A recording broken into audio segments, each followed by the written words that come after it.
ও মাইরা, এই জগন্নাথের রথের সঙ্গে আমাদের দেহ রথটার একেবারে মিল আছে, জানো তো? জগন্নাথের 206টা কাঠ দিয়ে জগন্নাথের রথ তৈরি হয়।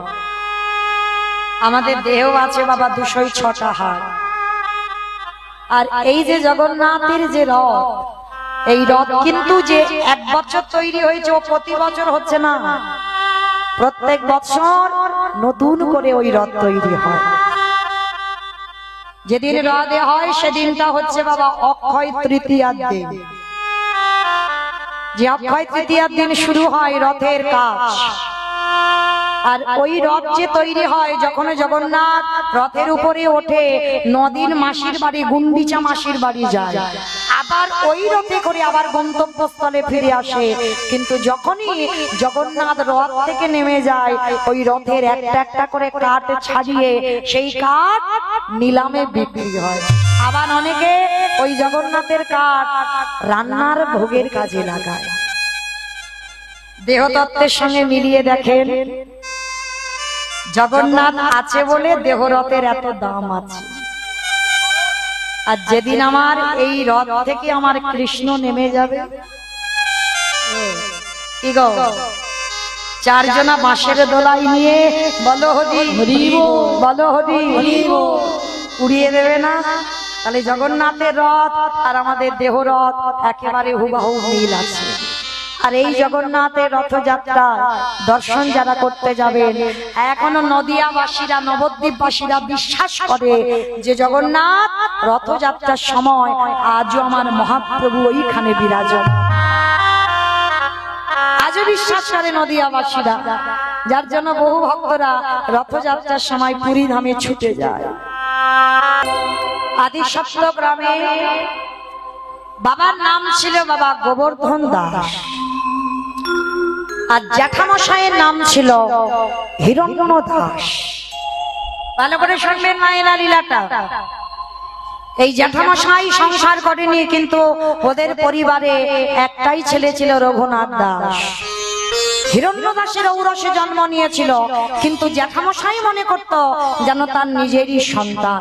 যেমন রাম লক্ষ্মণ ভরত শত্রুঘ্ন, এরা যেমন 4 ভাইয়ের মিল ছিল। আর এই হিরণ্য দাসের নাম বললে গোবর্ধন দাসের নাম আসবে, আর গোবর্ধন দাসের নাম বললে হিরণ্য দাসের নাম আসবে। এদের বংশে বাবা অনেক সাধ্য সাধনা করে এই রঘুনাথকে পেয়েছিল। কোথায় মানত করে পেয়েছে জানো মায়েরা? আপনারা অনেকে আছেন, পরপর যদি আমাদের কন্যা সন্তান হয়, আমরা কিন্তু একটা পুত্রের জন্য কাঁদি। কাঁদি না মা? কেন কাঁদি? একটা ছেলের জন্য কেন কাঁদি? ছেলে বৌমার কাছে ভাত পাবো বলে, তাই তো? না, ছেলে বৌমার কাছে ভাত পাবো নয়, 2 দিন পরে তোমার রেঁধে খাওয়াতে হবে। তাহলে কিসের জন্য ছেলে? ছেলে মুখে আগুন দেবে তার জন্য না। তাহলে কি ছেলে পিন্ডি দেবে ওর জন্য না। তাহলে ছেলে কেন? আমার অবর্তমানে আমার বংশে প্রদীপ দেবে। কিন্তু হ্যাঁ গো, প্রদীপটা যে দেবে, প্রদীপ দেওয়া ছেলেটা তো চাইতে হবে। কি গো মাইরা? সে যদি স্বাচ্ছন্দ্যে কিছু না বুঝলো, ভগবান সম্পর্কে যদি জ্ঞান চৈতন্য না রইল, সে ছেলেটা তোমার অবর্তমানে ভগবানের সেবা করবে কি করে? তাহলে মনে রাখতে হবে, যদি কেউ সন্তানের জন্য মানত করতে চান, আমার কথাটা মনে রাখবেন, কোথাও যেতে হবে না, চলে যাবে একটা জায়গায়, যেটা হলো উত্তরপ্রদেশ, রাধাকুণ্ডের তীর। রাধাকুণ্ডে স্নান করবেন অবশ্যই। কেন? আমরা মনুষ্য কুলে জন্ম নিয়ে বাবা, আমরা তো পারি না প্রত্যেকটা তীর্থে তীর্থে স্নান করতে, কিন্তু পারি আমরা। কিন্তু একটা তীর্থে স্নান করলে সব তীর্থে স্নান হয়ে যাবে, যেটা হলো রাধাকুণ্ডের তীর। এই রাধাকুণ্ড আর শ্যামকুণ্ড, এখানে যদি একবার স্নান করতে পারো, তাহলে আর কোনো তীর্থে যদি তুমি নাও যাও তাতে অসুবিধা নেই। এই রাধাকুণ্ডে স্নান করে একবার আমার আঁচলটা রাধারানীর কাছে পাতবেন, পেতে আমার রাধা রানীর কাছে ভিক্ষা করবেন। রাধে একবার কৃপা করে করুণা করে আমার সংসারে একটা কৃষ্ণ ভক্ত সন্তান দাও, যে কৃষ্ণ ভক্ত সন্তান পেলে আমি যেন সন্ধ্যাবেলায় তাকে নিয়ে একটু আরতি কীর্তন। এই রঘুনাথ দাসকে বাবা জ্যাঠা মানত করে পেয়েছিল রাধা কুণ্ডের তীরে। এই রাধা কুণ্ডের তীরে ছেলেটাকে মানত করে পেল, কিন্তু মায়েরা রাধা রানীর আশীর্বাদী সন্তান। কে গো মায়েরা, রাধা রানীর আশীর্বাদী সন্তান, সে সন্তান কি কোনোদিন খারাপ হয়? ভগবানের কাছে যদি কোনো মা চায় আমার কৃষ্ণ বলা পাখি দাও, সে সন্তান কোনোদিন অসৎ পথে যেতে পারে না। এই রঘুনাথের বাবাদের মাস গেলে বাবা 12 লক্ষ শুধু স্বর্ণ মুদ্রা আয় হতো, 12 লক্ষ স্বর্ণ মুদ্রা। আর 8 লক্ষ টাকা বাবা শুধু নবাবকে কর দিত। তখনকার দিনে হোসেন শাহের আমল ছিল, আর সেই হোসেন শাহের আমলে বাবা রঘুনাথ দাসের জন্ম। কিন্তু এই রঘুনাথ দাস জন্ম থেকেই বাবা, মানে যেদিন থেকে জন্ম নিয়েছে সেদিন থেকে ছোটবেলা থেকে ছেলেটার একটু বৈরাগ্য ভাব। আমাইরা বৈরাগ্য মানে বইও সংসার ধর্ম ত্যাগ করে চলে যাওয়া মানে বৈরাগ্য নয়।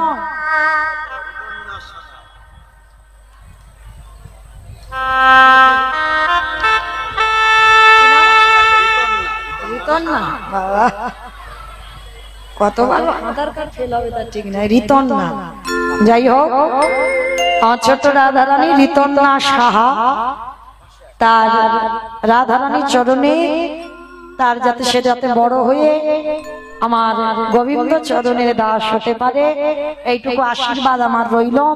তো আমার গোবিন্দ সেবায় 500 টাকা আমার গোবিন্দ চরণে দান করেছেন। প্রেম সে বলো নিতাই গৌর প্রেমানন্দে হরি বল হরি বল হরি বল।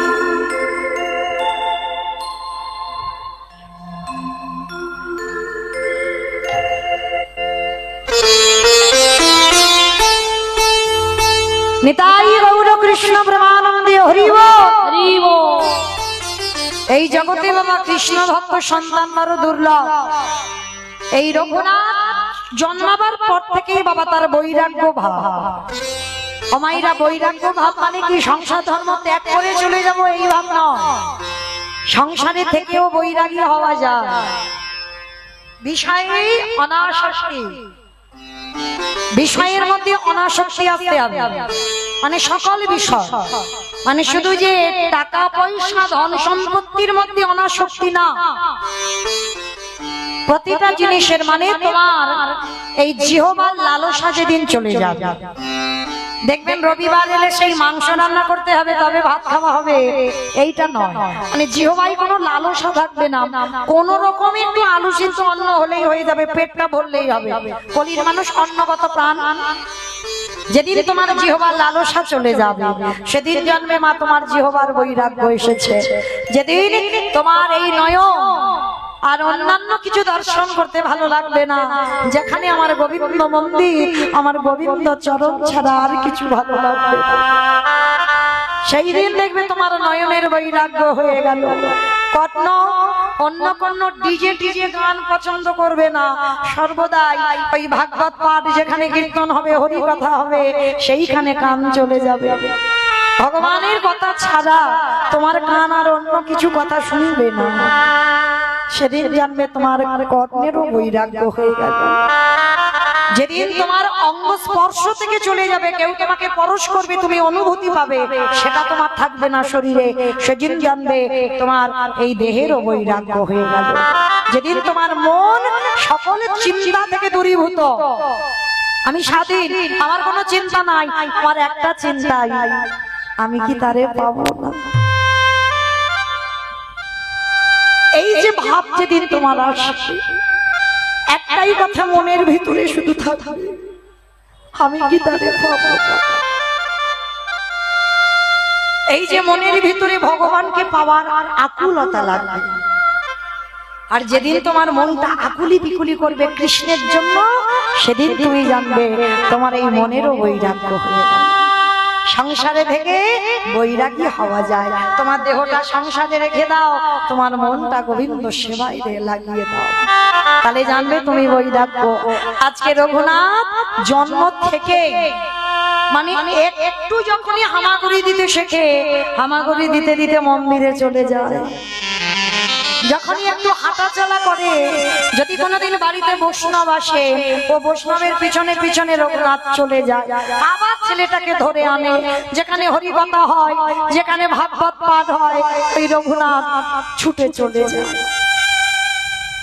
কিন্তু বাবা বড় লোকের ছেলে তো আবার দারোয়ানদের ডেকে এনে আবার তাদের ধরে এনে রঘুনাথকে ঘরে রেখে দেয়। দেখতে দেখতে রঘুনাথের যখন 6 বছর বয়স হলো, বাবা জ্যাঠা মনে মনে সিদ্ধান্ত নিল যে ছেলেটাকে একটু পড়াশোনা করাতে হবে। তো পাঠালো কোথায়? বলদেব আচার্যের কাছে। আর এই বলদেব আচার্য এমন একজন ব্যক্তি ছিলেন, যাকে তাকে বাবা ভর্তি করতো না তার পাঠশালায়। যদি তুমি সুশিক্ষায় শিক্ষিত না হও, তুমি যদি ভদ্র বংশের সন্তান না হও, কোনো মতেই বলদেব আচার্য তোমাকে গ্রহণ করবে না। তো যখন হিরণ্য দাস আর গোবর্ধন দাস আমার রঘুনাথকে নিয়ে গেল, রঘুনাথকে ডাকার সঙ্গে সঙ্গে বলদেব আচার্য বলেছিল অসম্ভব। আর মনে রাখবে মা, বড় লোকেদের ছেলেদের একটু খামখেয়ালি বেশি হয়, কি মাইরা হয় না? কেউ অপরাধ নেবেন না বাবা, কাউকে উদ্দেশ্য করে বললাম না। দেখবেন বড় লোকেদের ছেলেরা তারা যেটা বলবে সেটা দিতে হবে, যখন যেটা চাইবে সেটা চাই তো চাই। তারা যে ধরে বসে থাকবে, তাদের ঘুম খুব তাড়াতাড়ি ভাঙবে না, সে 8টা 9টা বেজে যাবে। আবার যদি বকাবকি দাও, সে উল্টে আবার কত কথা শুনতে হবে। তো বড় লোকের ছেলে তো আদরে যেটা হয়। তার রঘুনাথ বড় লোকের ছেলে, বলদেব আচার্য বললেন অসম্ভব। ও বড় লোকের ছেলে, ও জমিদারের ছেলে, ওকে কিছুতেই আমি মানুষ করতে পারবো না। কিন্তু বলদেব আচার্য তো জানে না যে রাধা রানীর আশীর্বাদী সন্তান, ও যেমন তেমন সন্তান নয়। ও ছোটবেলা থেকেই তো বৈরাগ্য ভাব। আজকের হিরণ্য দাস আর গোবর্ধন দাস বলছে গুরুদেব, আপনি জানেন না আমাদের রঘুনাথ খুব ভালো ছেলে। আমাদের রঘুনাথকে তুমি 2 দিন নিয়ে দেখো, ও কোনোদিন অন্যায় করতেই পারে না। আপনার মনের মতো ছাড়তে হবে। শোনো হিরণ্য, শোনো গোবর্ধন, তোমার রঘুনাথকে আমি আশ্রয় দিলাম, কিন্তু যদি কোনোদিন আমি দেখি রঘুনাথ অন্যায় কাজ করছে, সেদিন কিন্তু আমি গলা ধাক্কা দিয়ে ওকে বের করে দেব। গুরুদেব, আমার রঘুনাথ কোনোদিন ভুল করতেই পারে না। তুমি শুধু একটা দিন ওকে দেখো, ওর স্বভাব চরিত্রটা কেমন। তা বলদেব আচার্যের কাছে রেখে রঘুনাথকে বাবা জ্যাঠা চলে গেল। তখনকার দিনের এটা নিয়ম ছিল, পাঠশালায় পড়তে দিয়ে, এখন যেমন আমরা ছেলে মেয়েদের ঘরে রেখে পড়াচ্ছি, তখনকার দিনে নয়, গুরুকুলে পাঠানো হতো। তা গুরুকুলে পাঠিয়ে দিয়েছে জমিদারের ছেলে, অন্যান্য বন্ধু বান্ধব আছে পাঠশালায়। প্রত্যেকদিন বলদেব আচার্য ভাগবত পাঠ শোনায়। ছোট্ট ছোট্ট ছেলেদের ছোটবেলা থেকে ভাগবত পাঠ শোনায়। এখন যেমন আমাদের কত রকমের বই আছে, তখনকার দিনে ওই রামায়ণ, মহাভারত, গীতা, ভাগবত এইগুলো। তা ভাগবত গ্রন্থ নিয়ে পড়াচ্ছে। সমস্ত বাচ্চারা, সমস্ত পড়ুয়ারা কত কটু কথা, কত গল্প গুজব করছে। আর রঘুনাথ সবার সামনে বসে বসে ভাগবত শুনছে। আমায়রা, আপনারাও মা, আমিও একটা মা, পারলাম না গো এমন সন্তান তৈরি করতে।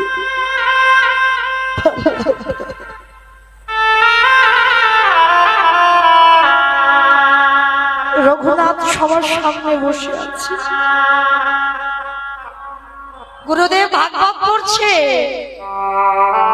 6 বছরের রঘুনাথ অঝর নয়নে কাঁদছে। অন্যান্য পড়ুয়ারা কত কটু কথা কত গল্প করছে, কিন্তু রঘুনাথের কোনো খেয়াল নেই, কোনো ওদিকে কান নেই। ভাগবতের দিকে কান, গুরুদেব পাঠ করছে আর শিষ্য সামনে বসে বসে শুনছে। তা ভাগবত শেষ হয়ে গেছে বাবা, সবাই চলে গেছে, রঘুনাথ একাকী বসে আছে।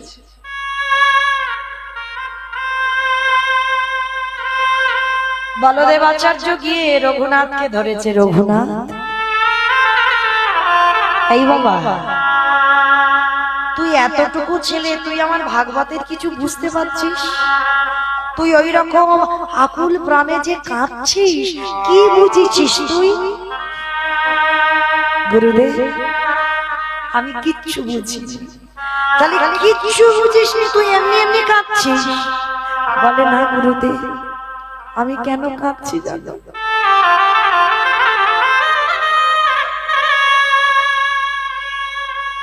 আমার শুধু মনে একটাই আশা, আমি কি তারে পাবো না? আমি কি তারে পাবো না? কার কথা বলছিস? কাকে পাবার কথা বলছিস রঘুনাথ? গুরুদেব, আমি কৃষ্ণ পেতে চাই। আমার কৃষ্ণের জন্য আমার হৃদয়টা,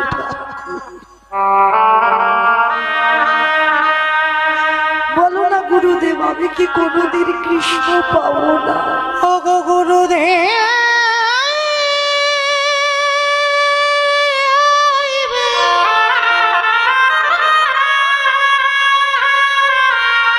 একেবারে বলে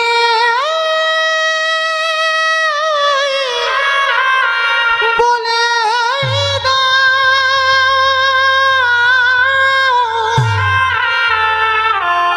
আমি কোথা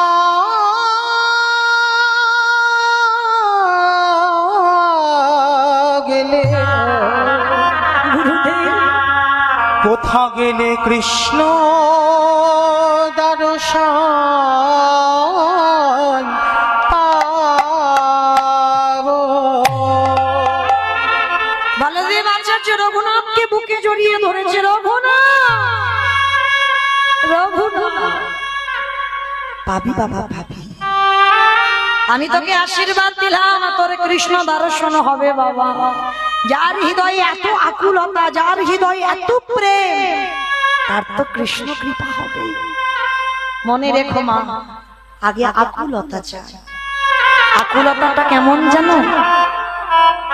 শ্রী রামকৃষ্ণ পরমহংসদেবকে নরেন বলেছিল, ঠাকুর ও ঠাকুর, কৃষ্ণ যে পাবো, পাবার আগে হৃদয়টা কেমন হয়? তার ঠাকুর বলেছিল, হৃদয়টা কেমন হয় জানিস কৃষ্ণ পাওয়ার আগে? চল আমি তোকে দেখাচ্ছি। ওই দক্ষিণেশ্বরে তো ঠাকুর থাকতো, কলকাতা দক্ষিণেশ্বর, আর দক্ষিণেশ্বরে গঙ্গাতে নরেনকে নামিয়েছে। আর নামিয়ে নরেনকে বলছে, নরেন এবার একটা জলের ডুব দেই। যেই না নরেন ডুবেছে, ঠাকুর কি করেছে, একেবারে নরেনের মাথাটা নিয়ে জলেতে চেপে, আর যেই না চেপে ধরিয়াছে বাবা জলের মধ্যে, মাথা চেপে ধরলে কিরকম হয়? মানে একেবারে প্রাণটা চলে যাবে, চলে যাবে। মানে যখন একেবারে ভিতরে ছটফট ছটফট,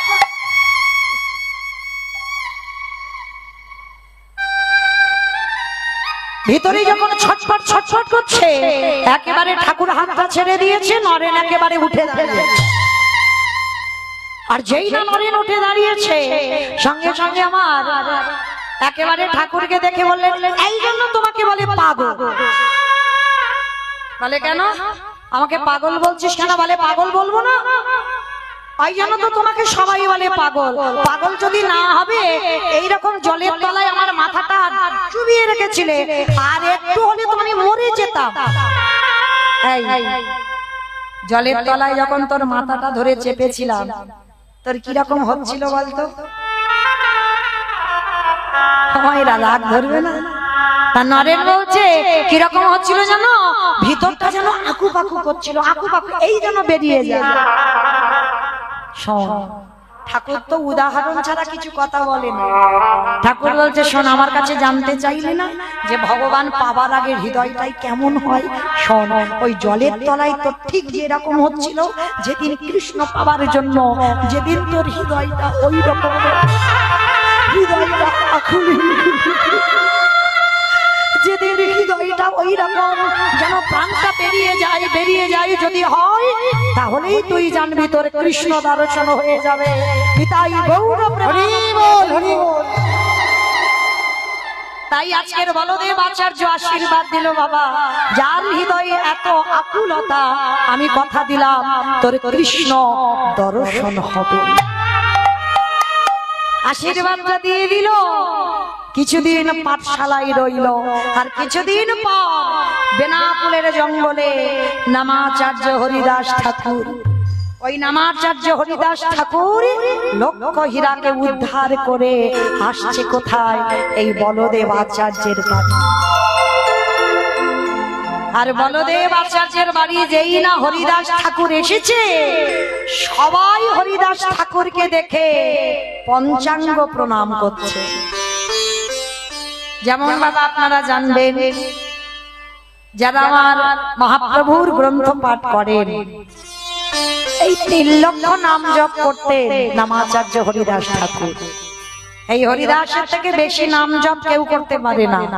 আর আরেকজন ভক্ত আছে, সব থেকে বেশি প্রণাম করত, তাও আবার আমাদের মতো সুইস্টেপা প্রণাম নয়, মাটিতে শুয়ে পড়ে দণ্ডবত প্রণাম করত সব থেকে বেশি 24 ঘন্টায়, যিনি ছিলেন এই রঘুনাথ দাস গোস্বামী। এই রঘুনাথের থেকে বেশি কেউ কোন ভক্ত দণ্ডবত প্রণাম করতে পারবে না। তা যেই না হরিদাস ঠাকুর এসেছে, একেবারে ওই রঘুনাথ ষষ্ঠাঙ্গে দণ্ডবত প্রণাম। আর যেই না দণ্ডবত প্রণাম করেছে, সঙ্গে সঙ্গে ওই রঘুনাথ ঠাকুরের হাতটা ধরে বলছে, এই তো পেয়েছি। এই বাংলার মাটিতে, এই মাটিতে বীজ বপন করলেই অঙ্কুরিত হবে। অমাইরা ভক্ত চিনবে কি করে গো? ভক্ত চিনবে কি করে? গলায় এই যে আমার তুলসীর মালা দেখলে মনে করবেন আমি ভক্ত। দাদার সঙ্গে তিলক সেবা করা দেখলে মনে করবে ভক্ত। প্রসাদ ভুজি মনে করলেই ভক্ত। তাহলে ভক্ত বুঝবে কি করে? ভক্তের নয়নের দিকে তাকাতে হবে। আর ভক্তের নয়নের দিকে তাকালে যদি বুঝতে পেরে যাও কৃষ্ণ নামে যার নয়নে বাড়ি ছোটে, যার নয়নটা দেখলে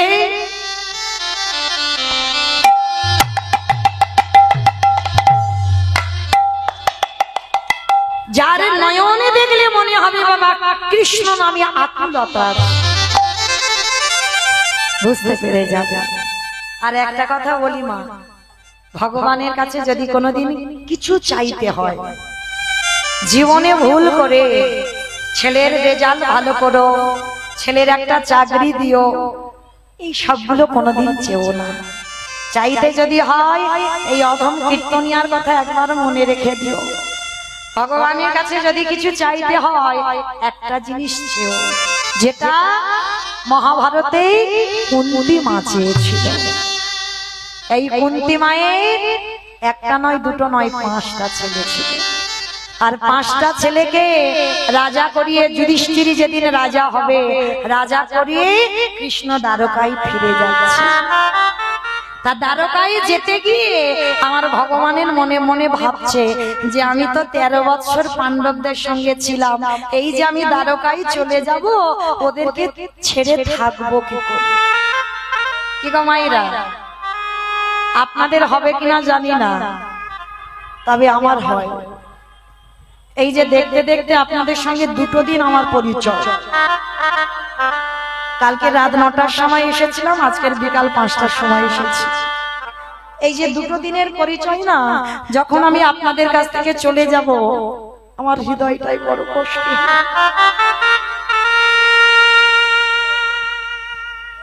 কারণ আর কালকে যদি আপনাদের মতো ভক্ত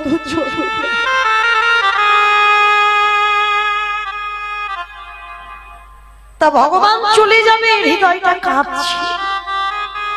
ভগবান চেপে ধরে বলছে, কাঁদিস না। কাঁদবি কেন? যুধিষ্ঠির রাজা করতে চেয়েছিলিস, রাজা হয়েছে, তা আবার কান্নার কি আছে? চল, যাবার সময় একবার দেখা করে চলে চল। তা ভগবান এসে দেখছে বাবা যুধিষ্ঠির রাজা হবে। চারিদিকে আলো জ্বলছে, চারিদিকে ফুল দিয়ে সাজানো, কত বাদ্যি বাজনা, কত আনন্দ হই হুল্লোড় করছে পাণ্ডবরা। কিন্তু হায় রে, যার জন্য তারা বড় লোক হলো সেই কৃষ্ণকেই ভুলে বসে আছে। এটা বাস্তব, মিলিয়ে নেবেন। তুমি গরিব ছিলে, তার কাছে প্রার্থনা করে তুমি ধনী হয়েছো, আর যেই ধনী হয়েছো তোমার কিছু অভাব নেই, কিন্তু তুমি ভুলে গেছো সেই পিছনের দিনের কথা। ভগবান বারে বারে বলেছেন, দিয়ে ধন বুঝে মন হরে নিলে কত। তোমার মনের আশা পূর্ণ করেছে বলে তুমি কৃষ্ণ ভুলে যাবে, এটা নয়। সবার মাঝখানে থেকে তোমাকে কৃষ্ণ নাম মনে রাখতে হবে। আজকের আস্তে আস্তে আস্তে কথা নয়, যেই না ভগবান মনটাকে চেপে ধরে চলে যাচ্ছে, ওরা তো আনন্দে আছে, আমি কেন কষ্ট পাবো? আর যেতে গিয়ে দেখছে মা আড়ালে একজন জনম দুঃখী মা বসে আছে। তা সেই মার কাছে গিয়ে ডাকছে, অপিসি পিসি। কে? আমি কৃষ্ণ। অপিসি, তুমি এইরকম আড়ালে বসে বসে কাঁদছো কেন? কি হয়েছে তোমার? অটে কৃষ্ণ রে, একেবারে চেয়ে দে,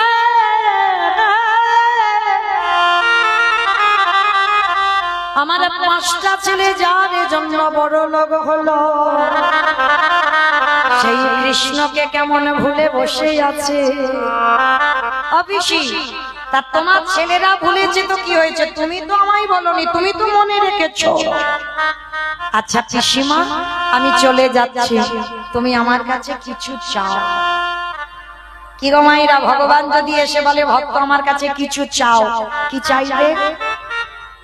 কুন্তি চাইছে, দেখো, ওটা কৃষ্ণ রে, ওটা কৃষ্ণ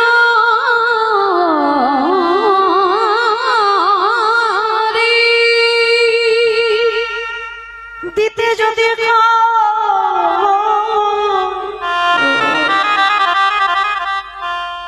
তোর কাছে আমি ধন চাই না, যশ চাই না, টাকা চাই না, বাড়ি চাই না।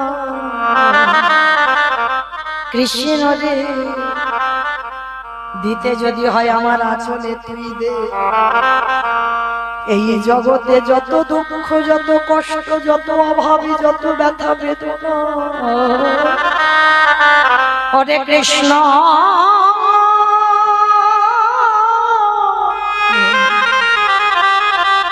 এই জগতে যত দুঃখ, যত কষ্ট, কৃষ্ণ রে তুই দে দে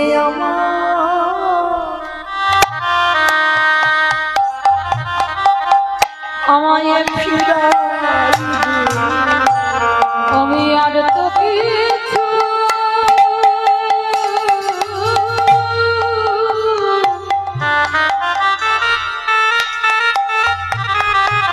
আমি আর তো কিছু চাই না। কৃষ্ণ বলে দে দে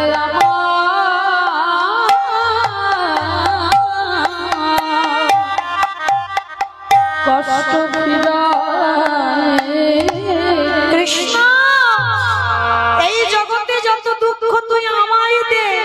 ভগবান বলছে পিসি, এই জগতে কেউ দুঃখ চায় না, সবাই তো সুখী হতে চায়। মানে কৃষ্ণ রে, ওরে কৃষ্ণ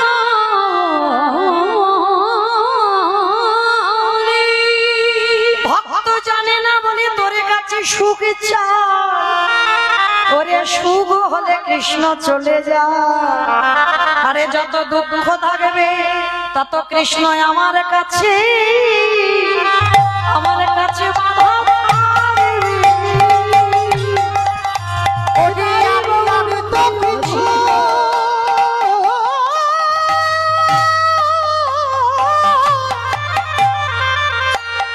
আমি আর তো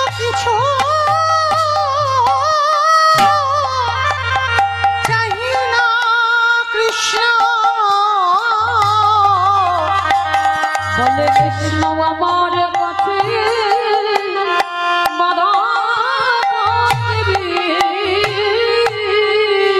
তাহলে সেদিন মহাভারতে কুন্তি চেয়ে নিল কৃষ্ণ দুঃখ দে। কেন?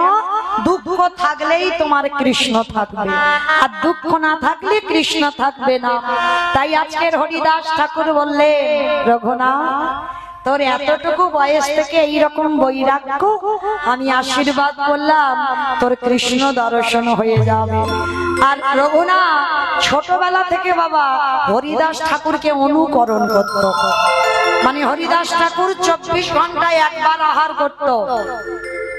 কেমন ভজনের পথ দেখেন বাবা, যারা ভজন জগতে আমরা নেমেছি, বেশি নিদ্রা আমাদের জন্য নয়, বেশি আহার আমাদের জন্য নয়, স্বল্প আহার করতে হবে। হরিদাস ঠাকুর 24 ঘন্টায় একবার আহার করত। আর বড় লোকের ছেলে, জমিদারের ছেলে রঘুনাথ ওই হরিদাস ঠাকুরকে অনুকরণ করত। জমিদারি পোশাক কোনোদিন পরেনি, একটা মাত্র ওই বহির্বাসার অন্তর্বাস। রঘুনাথ জমিদারের ছেলে হয়ে বিছানা কোনোদিন ঘুমায়নি, বালির উপরে শুধু একটা মাদুর বিছিয়ে, কোনো বালিশ মাথায় নয়, শুধু একটা কোন রকমে বালিশ মাদুর বিছিয়ে ঘুমাতো। একদিন হরিদাস ঠাকুর বলছে, রঘুনাথ তুই একটু বড় হ বাবা, তারপরে তুই আমাকে অনুকরণ করিস। প্রভু যদি আমি ছোটবেলা থেকে যদি এই পদ অবলম্বন না করি, আমি তো বড় হয়ে আমি তো ভগবানের পাবো না। বিদ্যাভ্যাস শেষ করে রঘুনাথকে বাবা জ্যাঠা বাড়িতে নিয়ে গেল। আর বাড়িতে যখন বিদ্যাভ্যাস করে গেল, একেবারে রঘুনাথ উন্মাদ পাগল। কি গো মায়েরা, কৃষ্ণ ভক্ত যদি প্রকৃত হয়েছ, সমাজের লোক তোমায় পাগল বলবে, কারণ তোমার স্বভাবটা একটু পাগল পাগলের মতো লাগবে। ভালো পোশাক পরবে না, মাথার চুল আঁচড়াবে না, পাগল জমিদারের ছেলে।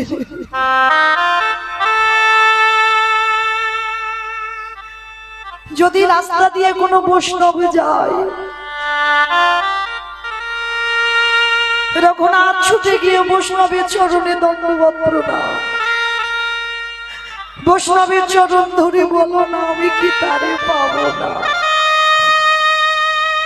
বাবা জ্যাঠা রেগে গেল, এ ছেলে তো পাগল হয়ে যাবে কৃষ্ণকে দেখে দেখে। কৃষ্ণ বলে কেঁদে কেঁদে ও ছেলে পাগল হয়ে যাবে। এই একটা কাজ কর, দাঁড়ি প্রহরী ওই রঘুনাথকে বন্দি করে রেখে দে। ঘরে বন্দি করে রেখে দিল। আর যখনই ঘরে বন্দি করে রেখে দিল, হাতে পায়ে রঘুনাথকে শিকল দিয়ে রেখে দিয়েছে গো কৃষ্ণ ভোলাবার জন্য। কি গো মায়েরা, ভোলানো যায়?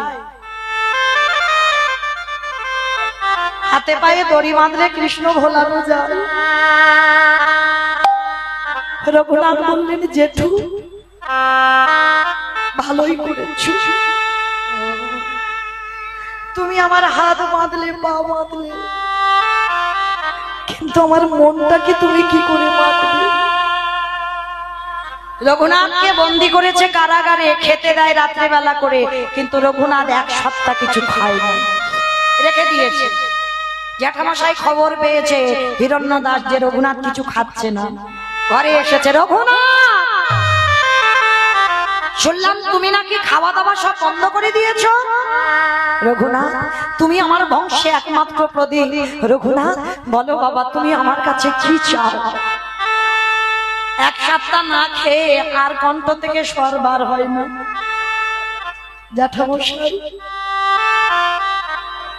আমি যা চাইবো তুমি আমায় দেবে? দেবো বাবা, দেবো। একবার বল, তুই এইরকম খাওয়া দাওয়া বন্ধ করিস নি বাবা, বল তুই আমার কাছে কি চাস? আচ্ছা আমি তো চাইবো, আগে তুই সত্য করো, আমি যা চাইবো দেবে। কিন্তু আমি দেব, কিন্তু এক সপ্তাহ তুই খাসনি, তোর শরীর ভালো নয়, তুই তো মরে যাবি এক্ষুনি। না না জেঠু, আমি পড়বো না, তুমি বলো আমি যা চাইবো তুমি দেবে। ঠিক আছে রঘুনাথ, আমি কথা দিলাম, তুই আমার বংশের প্রতীক, তুই আমার কাছে আজকে যা চাইবি আমি তাকে তাই দেব। ত্রিশব্দ করেছে জেঠু, মনে থাকে জানো, তাহলে দাও। কি চাস? কৃষ্ণ এনে দেওয়া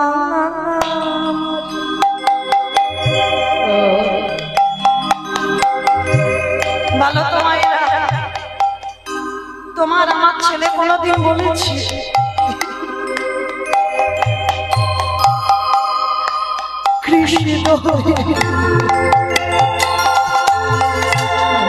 কৃষ্ণ এনে দাও আমারে, কৃষ্ণ এনে দাও,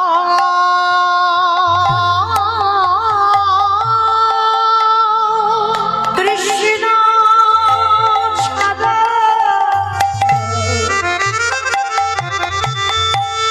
প্রাণ বাঁচে না।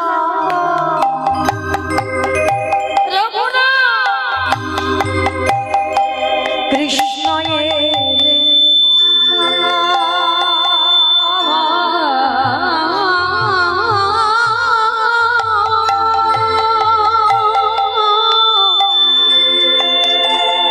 কৃষ্ণ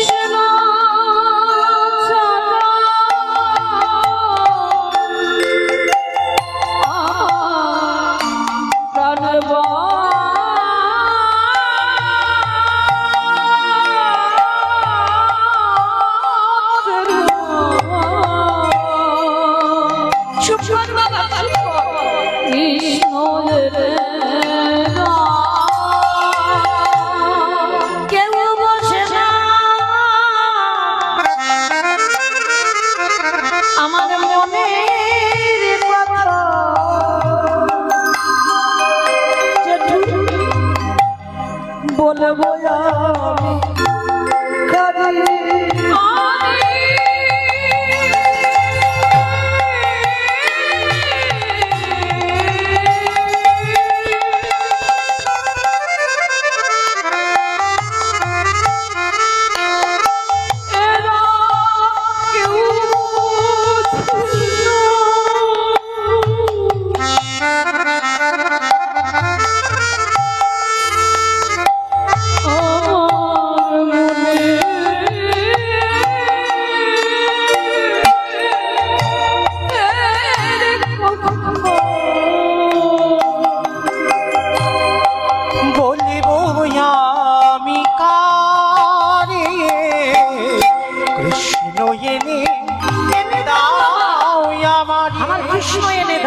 কৃষ্ণ এনে দাও, এনে দাও,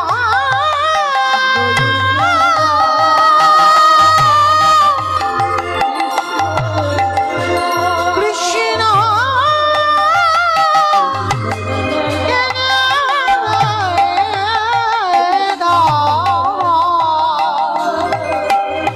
জেঠু কৃষ্ণ এনে। বলদেব আচার্য খবর পেল রঘুনাথ খাওয়া দাওয়া সব বন্ধ করে দিয়েছে। বলদেব আচার্য এসেছে, রঘুনাথ শুনলাম তুমি খাওয়া দাওয়া সব বন্ধ করে দিয়েছো।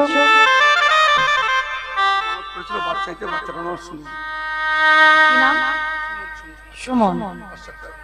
জয় রাধে।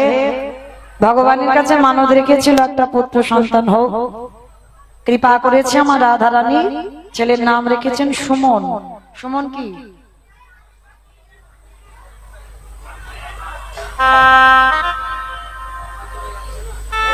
আমাকে তো বললো এটা দিতে। সুমন কি? জয় রাধে। সুমন যাই হোক, 501 টাকা আমার ভগবত সেবায় আজকে রাধা রানীর চরণে দিয়েছেন। নিতাই গৌর প্রেমানন্দে হরি বল হরি বল হরি বল। গুরুদেব এসে বলছে, শোন, কৃষ্ণ বলে কাঁদিস না, কৃষ্ণ বলে কাঁদলে তুই কৃষ্ণ পাবি না। সেই কৃষ্ণ কলিকালের মাটিতে আমার নিমাই হয়ে এসেছে। চল আমি তোকে নিয়ে যাই ওই নবদ্বীপের মাটিতে। গুরুদেবের হাত ধরে যেই না বাবা গিয়েছে নবদ্বীপের মাটিতে, তখন খবর পেল নিমাই 24 বছর বয়সে সন্ন্যাস। অঝর নয়নে কাঁদছে রঘুনাথ, গৌর হরি আমার কৃপা হলো না। যখন খবর পেল যে প্রভু সন্ন্যাস নিয়েছে তো কি হয়েছে, অদ্বৈত আচার্যের ঘরে একবার এসেছিল। আর যখনই অদ্বৈত আচার্যের ঘরে এসেছে তখন বাবা সবার আগে হিরণ্য দাস আর গোবর্ধন দাসের কানে খবর গেছে। রঘুনাথকে ডেকে বলছে, রঘুনাথ, রঘুনাথ চলো, আর দেরি নয়, তোমার সেই কৃষ্ণ কলিকালে গৌর হয়ে এসেছে। বাবা কোথায়? বলে ওই অদ্বৈত আচার্যের ঘরে। তো বাবা জ্যাঠা রঘুনাথকে নিয়ে গেছে কোথায়? অদ্বৈত আচার্যের ঘরে। আর গিয়ে দেখছে মহাপ্রভু কি করছে জানো? রসে তনু ঢর ঢর গৌর কিশোর বর, রসে তনু ঢর ঢর গৌর কিশোর বর, রসে তনু ঢর ঢর গৌর কিশোর বর, রসে তনু ঢর ঢর গৌর কিশোর বর।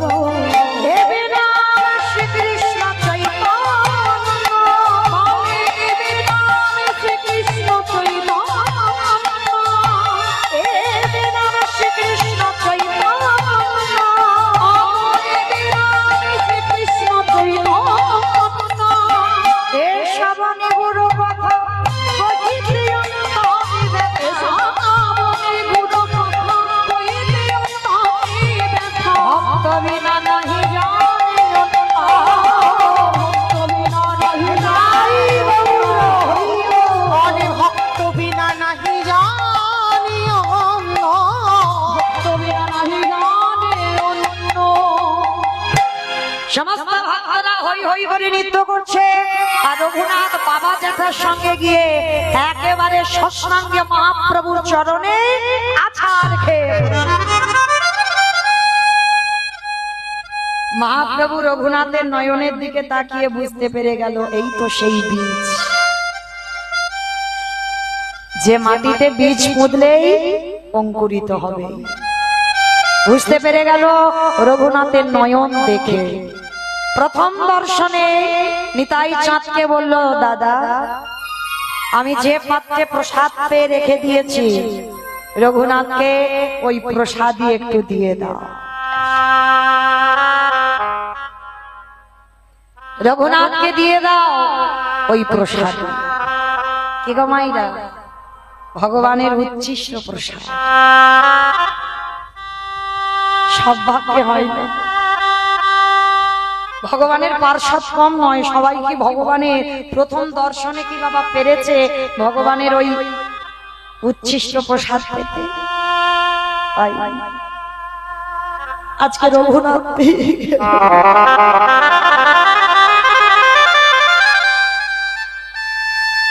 প্রথম দর্শনে হয়ে গেল গৌর কৃপা। বেশ কিছুদিন প্রভুর চরণ সেবা করে রঘুনাথ। চরণ সেবা করতে করতে প্রভু বললেন, রঘুনাথ এবার আমি পুরী ধামে ফিরব, আমি জগন্নাথ ধামে ফিরব। সময়টা ছিল রথযাত্রার সময়। তো আমার এই রথযাত্রার সময় আমার মহাপ্রভু বলছে, রঘুনাথ আমি রথের সময় পুরীতে থাকতে চাই। প্রভু আমি তোমার সঙ্গে যেতে চাই। না রঘুনাথ, এই পর্যন্ত তোমার ঠিক, আমি তোমাকে নিয়ে যেতে পারি না। কেন প্রভু?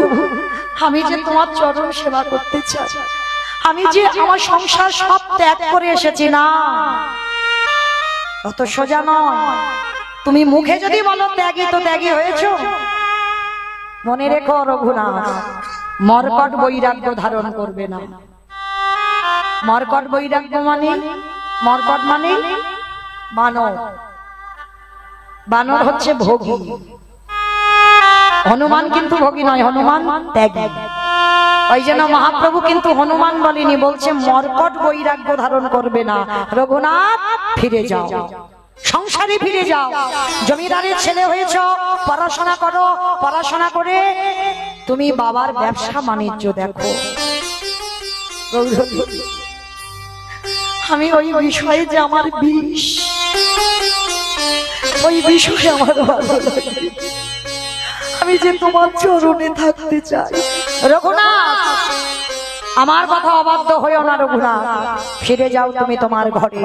আর কথা দিলাম আমি যেদিন বুঝবো তুমি প্রকৃত বৈরাগী হয়েছো, সেদিন তোমাকে আসতে হবে না, আমি তোমাকে নিজেই চরণে ঠাঁই দিয়ে দেব। ফিরে যাও। তুমি মুখে বলছো বৈরাগ্য হয়েছো, অত সোজা নয়।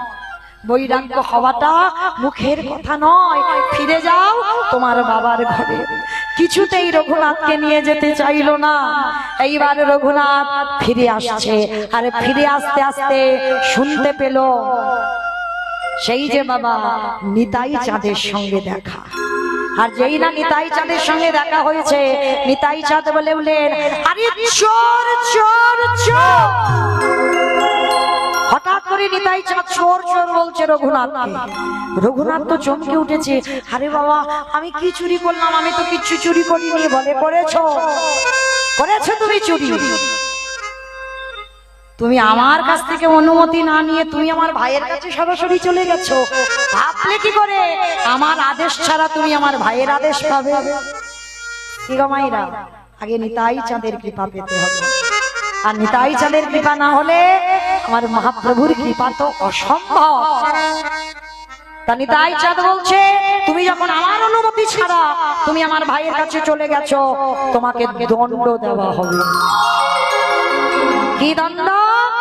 তুমি জমিদারের ছেলে, হঠাৎ বাবা দেখছে একটা মহোৎসবের আয়োজন হয়েছে, আর সেই মহোৎসবে নিতাই চাঁদ রঘুনাথকে দণ্ড দিয়েছিল, এই যত যত ভক্ত আছে সবাইকে তুমি চিরা দধি খাওয়াবে।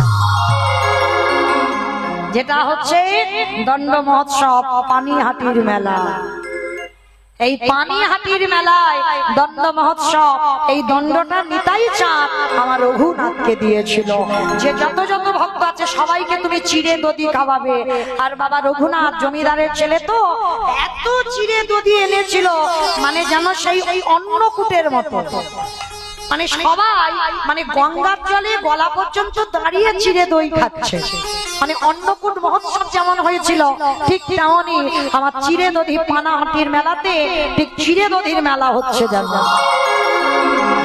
আর এই চিড়ে দধি প্রতি বৎসর নিতাই চাঁদ রঘুনাথের উপরে চাপিয়ে দিল। এই প্রতি বৎসর তোমার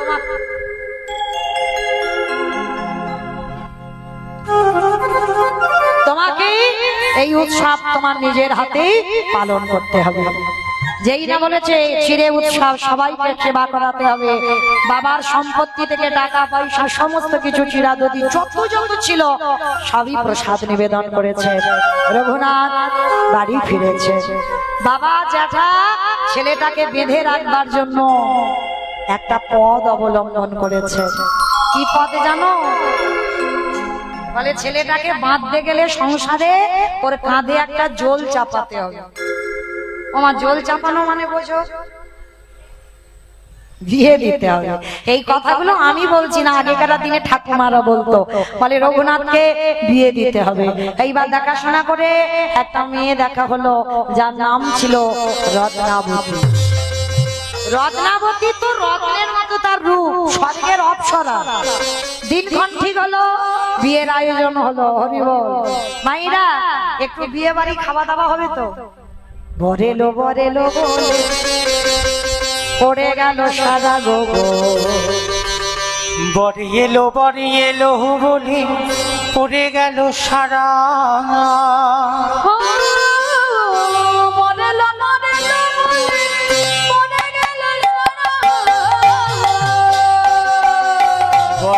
বরে এলো বলে পড়ে গেল সারা।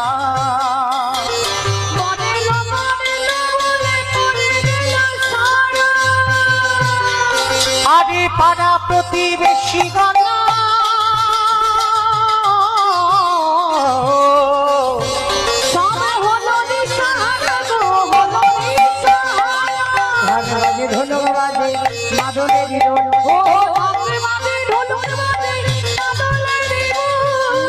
বাজে ঢোলকে বাজে মাদলেরই রোল গো।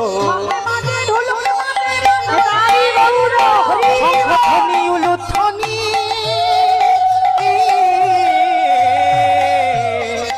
ধরিল ভুবন, তাদের আনন্দ আর ধরে না। আসছে শুভ দিন, শুভক্ষণ, শুভ লগ্নে রত্নাবতীর সঙ্গে বিয়ে হলো।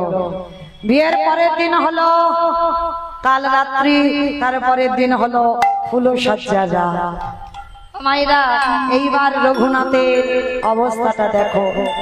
যে পুরুষটা কোনোদিন নারী বদনের দিকে চোখ তুলে তাকাই, আজকে রঘুনাথের বাসর ঘর, রঘুনাথ একাকী নিরজনে বসে বসে কাঁদছে,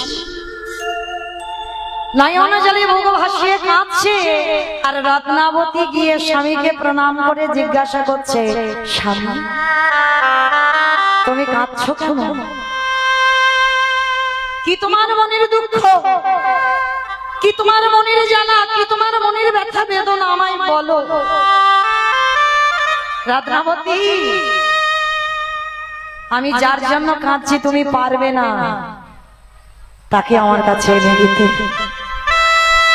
কি গো মায়েরা, তোমার বাবা মা অগ্নি সাক্ষী করে যার হাতে তুলে দিয়েছে, সে যদি বাসর ঘরে বসে বসে কাঁদে তাহলে কি ভাববে পরিবার? নিশ্চয়ই আমার পছন্দ নয়, বা নিশ্চয়ই কোনো প্রেম টেম করা আছে তার জন্য কাঁদছে। কি মায়েরা, এইটাই তো ভাববে। তো রত্নাবতী এমনই একজন নারী ছিল, বউ নয়, স্ত্রী নয়, সহধর্মিণী। করজোর করে বলছে, স্বামী তুমি একবার বলো, কার জন্য তোমার হৃদয় এত চঞ্চল, কার জন্য তুমি এত কষ্ট পাও, সে কে? আমায় বলো, আমি তোমার তার কাছে পাঠাবো। পারবে না, পারবে না রত্নাবতী, আমি হাজার বারো যদি বলি তুমি পারবে না। পারবো। আগে বলো তো দেখি, আমার বাবা কেন তোমার সঙ্গে বিয়ে দিয়েছে? বলে, আমি ভালো করে জানি তোমাকে সংসারে বেঁধে রাখবার জন্য। তার রঘুনাথ বলছে, রত্নাবতী তুমি পারবে আমার বেঁধে রাখতে?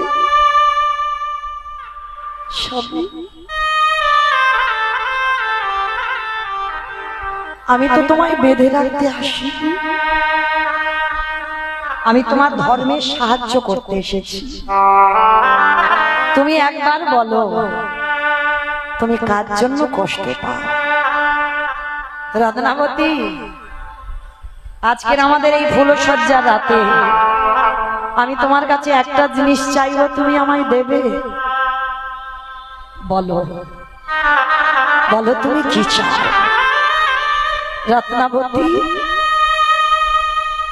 আমার মনের ইচ্ছা কবে বিষয় বৈভব ত্যাগ করে একবার বলে দাও, আমি কোথায় গেলে আমি কৃষ্ণ শরণ পাবো? রত্নাবতী গো,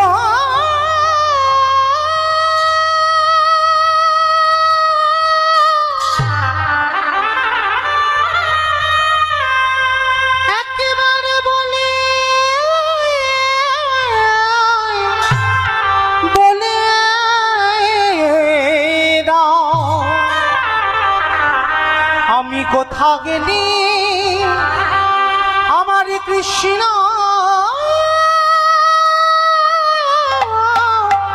পাবো? রত্নাবতী, আজ রাত্রিবেলা আমি তোমাকে চিরজনমের মতো ত্যাগ করে আমি কবে যাব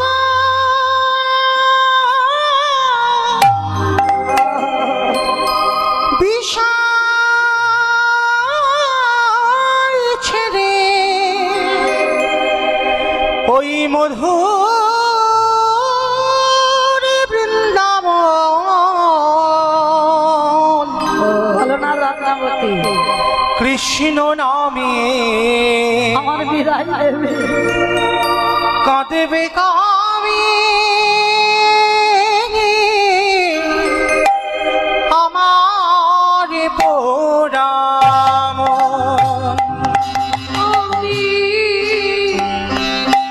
কবে যাব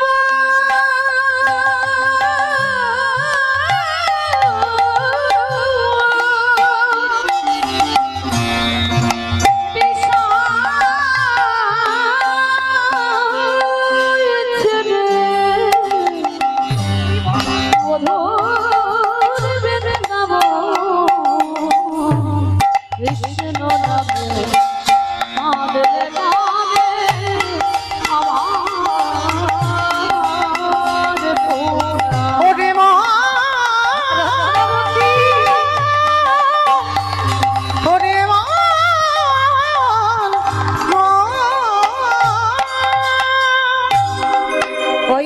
রাতের অন্ধকারে চিরজনমের মতো রত্নাবতী স্বামীর চরণ ধুলা নিয়ে স্বামীকে চিরজনমের মতো বিদায় দিল। আর ওই রাতের অন্ধকারে কাউকে না বলে চিরজনমের মতো চলে গেল জগন্নাথ ধাম, পুরী ধাম। আর পুরী ধামে যেই না গিয়ে দাঁড়িয়েছে, আর ওই জগন্নাথ ধামে গিয়ে রঘুনাথের দিন চলছে কি করে জানো? কি করে দিন চলছে জানো? প্রতিটা দিন ওই যেখানে বাবা আনন্দ বাজার, মায়েরা জগন্নাথ ধামে গেছেন যারা, আনন্দ বাজার দেখেছেন? এই আনন্দ বাজার যেখানে জগন্নাথের ভোগ বিক্রি হয়, প্রসাদ, ওই আনন্দ বাজারে ওই রঘুনাথ ভিক্ষা করে যেগুলো বেশি হয় সেগুলো চেয়ে চেয়ে খায়। জমিদারের ছেলে, তার দুর্গতি দেখো।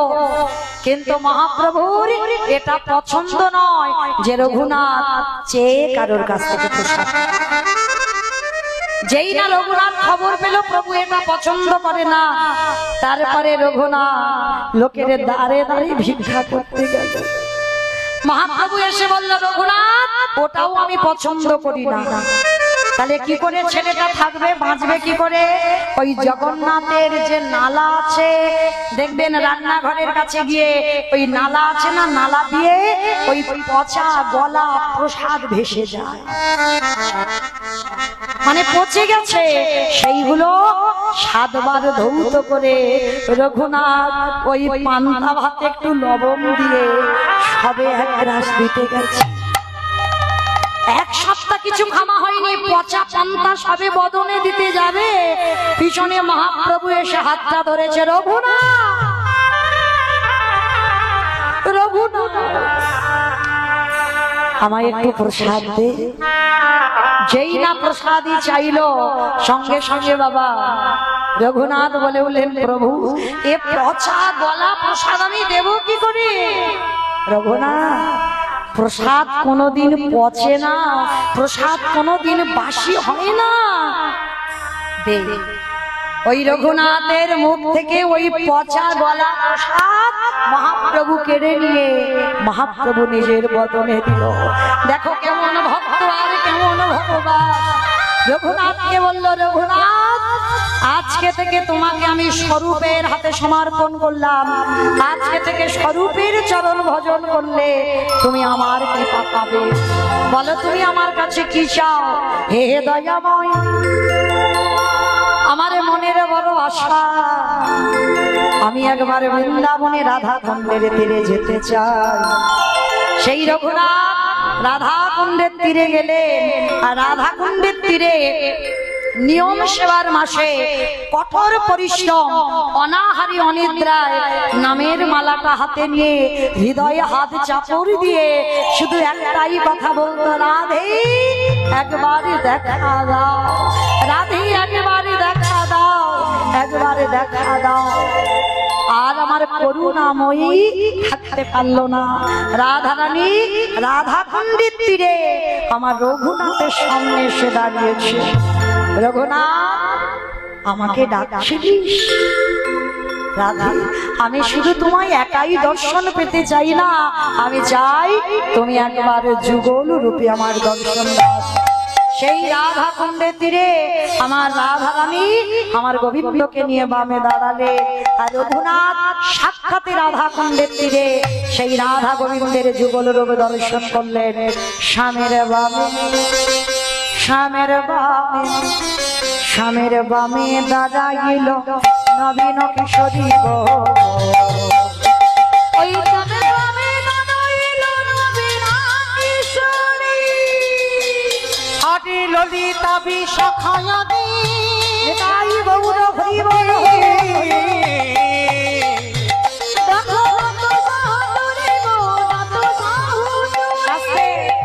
সবাই দেখি যাবার সময় একটু হাত দুটো তোলেন সবাই, প্রত্যেকে।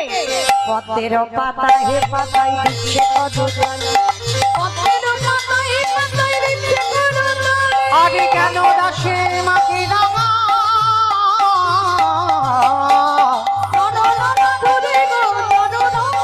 নিতাই গৌর হরি রাম।